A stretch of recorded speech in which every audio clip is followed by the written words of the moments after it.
Le voyage du petit pèlerin, chapitre 48, la fin du voyage. Quand Petit Chrétien sentit les froides vagues du sombre fleuve l'environner de maintes parts, il frémit, et serra fortement ses mains l'une contre l'autre. Espoir était auprès de lui et essayait de le soutenir, mais dans son angoisse, Chrétien se figurait qu'il coulait. Il s'écria « J'enfonce! L'eau passe par-dessus ma tête! » Non, répondit Espoir. Seulement les flots sont agités. N'aie pas peur. Je sens la terre sous mes pieds.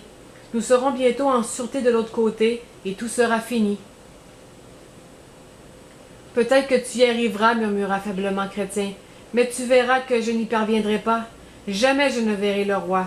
Pourtant, j'aurais tant voulu rester avec lui pour toujours. Mais tu seras avec lui. Voyons, Chrétien, lève les yeux et ne pense plus au courant. On aperçoit tout très distinctement maintenant. Regarde, la cité est rayonnante de clarté et les êtres brillants nous attendent au-devant des portes. Ils t'attendent, dit Chrétien, mais moi, ils ne m'attendent pas. Il laissa tomber sa tête sur l'épaule d'Espoir. Pendant un moment, il parut ne rien entendre et de ce que lui disait son compagnon.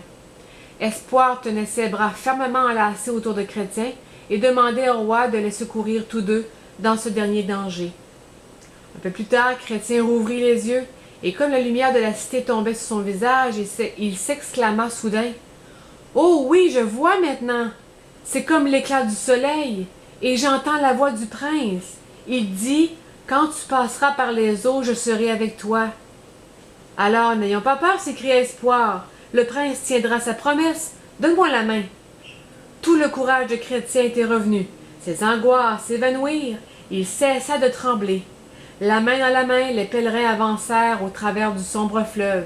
Bientôt, il leur sembla que les lames étaient moins grosses et le lit du fleuve plus ferme. Les êtres brillants qui les avaient accompagnés au bord de l'eau les attendaient sur l'autre rive. Quelques instants plus tard, l'affreuse traversée était finie. Ils se trouvaient en sûreté. La céleste cité était bâtie sur une colline du rivage. Une voie large et droite y accédait. Comme Faux Pilote l'avait dit à Insouciant, elle était raide, mais Espoir et Chrétien ne la trouvèrent pas difficile à gravir, car les êtres brillants les tenaient par la main, les empêchant de glisser. « Nous serons bientôt à la cité, n'est-ce pas ?» demanda Chrétien, qui maintenant avait oublié ses craintes et ses chagrins, et ne se rassasiait point de contempler les murs et les portes d'or qui s'élevaient devant lui. « Oui, tu verras le roi dans sa beauté, et il te recevra comme son enfant. » Mais permettra-t-il vraiment de demeurer toujours avec lui?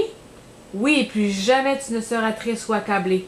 Tu auras travaillé pour le roi, mais ce sera une tâche agréable qui ne t'épuisera pas. Et je vais trouver maman, dit Chrétien.